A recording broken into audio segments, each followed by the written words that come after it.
What's going on, y'all? This is your boy JDS Better Than the Rest, and you're tuned in to another episode update on the Chevy. It's been a minute, still making progress. We are at the end of the engine being removed. As you can see, we got everything disconnected. The only thing holding on is a motor mount that you have there, as well as a motor mount there.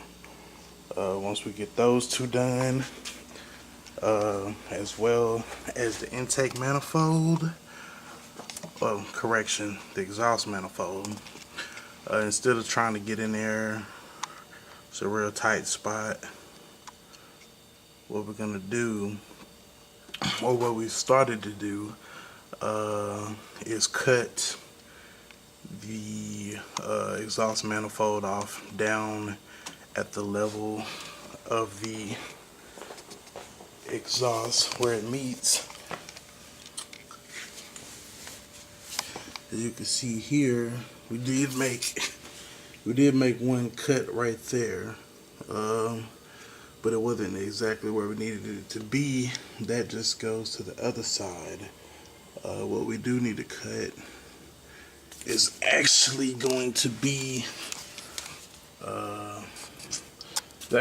right here. If we cut right there, it's going to free that up from the rest of the manifold and allow us to be able to go ahead and pull that engine out. The manifold, I could just do it, but I have large hands, so I don't want to mess with the exhaust manifold, trying to get in there and get those bolts off from that level. So the transmission mount has already been removed, as you can see here, as well as on that side.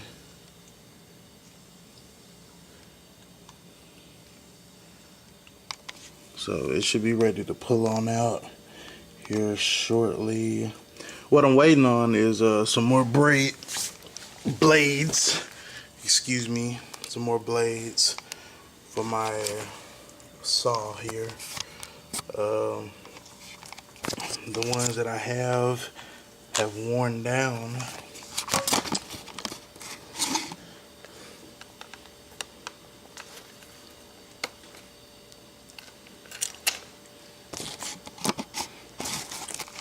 As you can see here, the blade is worn down. I wasn't able to cut more. I did order some Diablo blades. I've been told that they're really good. I actually ordered them longer. I believe these are the 6-inch blades, and these are just from Harbor Freight. So what I'm doing is I'm gonna order the 9-inch blades. Or what I have done is order 9-inch blades so that I'm able to get off in there a little bit better and go ahead and get that cut, and we can get this engine out. Back here, you can see we already have the drivetrain disconnected. The drive shaft is done. It's up on jack stands and jack. I actually need to get another jack or a jack stand and put on that side to be more safe. Also, what I'm going to be doing is we're going to be replacing the gas tank. The car is a 1984. So what we're going to be doing is replacing the gas tank so that when we put our new engine in there, we don't have any old buildup from the lines or from the tank, no corrosion anything like that. Let me get you a kind of up close and personal. I haven't been neglecting you guys. Just with life, a lot of stuff starts to happen, and please believe I'm just excited, just as excited, if not more, than anybody else to get this done, because of course it's mine. Yeah, let me see if I can. Y'all bear with me 1 second. So as you can see here, we have the tank, brand new gas tank, enclosed, a box inside of a box.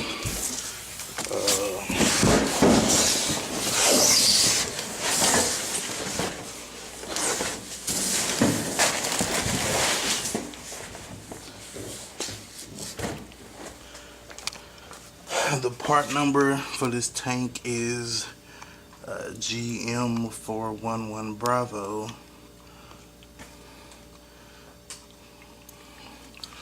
And that's what's going to replace the old one. It has a cap on there, so we should be fine. Taking it out of the bigger box. This box is very big, taking up a lot of room. So we can go ahead and get rid of that. Okay, so fast forward a little bit. Got the box broken down. That's out the way. Eventually just trying to clean up, make some more room. But yeah, so got a gas tank, got a new sending unit because I don't want any fuel issues.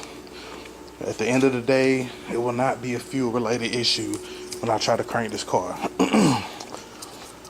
This engine had the mechanical fuel pump, as you can see here. It was on the block 305 Chevy engine. What we're going with is the 5.3. For any of you that are just now tuning in, you can go back and look at the other videos and kind of see where we started at a couple years ago. Or not a couple years, I mean, you say about a year ago. So I've gotten the harness done. Everything's labeled. My biggest thing is just getting this guy into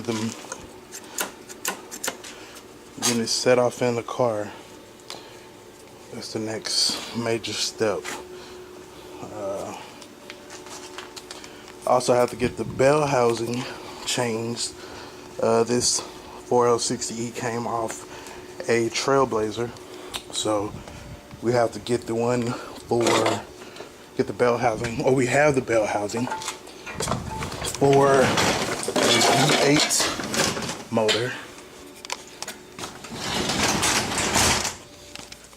So yeah, as you can see, we have everything taken apart. Got some stuff I gotta get rid of, carburetor, engine, all that jazz. I'll show you inside the car. And this is really just like a major recap video, so people don't have to go back and watch all of them at once. The interior came out of a Cadillac 87, I believe.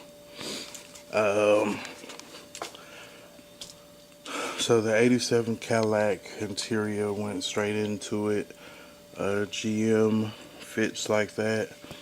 The doors came off a two-door coupe Impala, I believe. As you can see, they have the manual, 4 like manual windows. but the car is actually electric, so there's gonna have to be some modifications done to accommodate for those. Also gonna have to alter the carpet. The carpet was really just kind of put off in here for test fitting purposes. So being it's a 2-door, the Cadillac was a 4-door.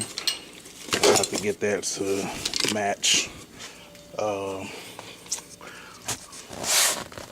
But the interior of the Cadillac was really good. As you can see, not much wear and tear on it at all.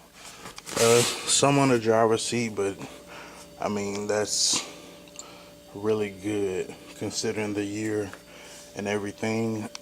The dashboard does have a cracking in it. Moving these speakers out of the way. The dashboard is pretty cracked up, but we do have a dash pad to replace it. That dash pad is over here on top of our other project. I'm saying not a crack in it at all.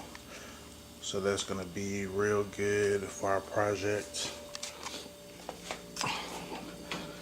And as you can see, I mean, it was nothing wrong with the car before. It was running and driving, but we wanted to do a new drivetrain on it, with the possibility to drive the car wherever. So that's a strong possibility that it will do just that, as well as with the better gas mileage and things of that nature, as well.